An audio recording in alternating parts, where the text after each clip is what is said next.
Buenas tardes, hoy vamos a diagnosticar un Nissan Sentra que venía jaloneándose por la carretera. Este muchacho dice que ayer echó gasolina y apenas hoy le falló. Empezó como a tironearse y vamos a diagnosticarlo a ver qué le encontramos.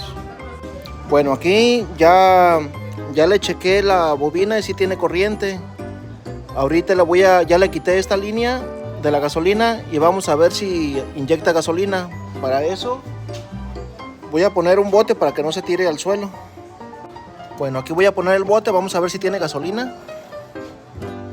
Es un Nissan Sentra de los viejitos, más o menos, como 2006.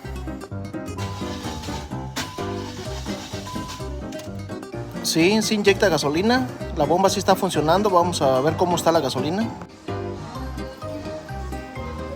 Esto no se ve gasolina, se ve agua. Tiene agua el tanque.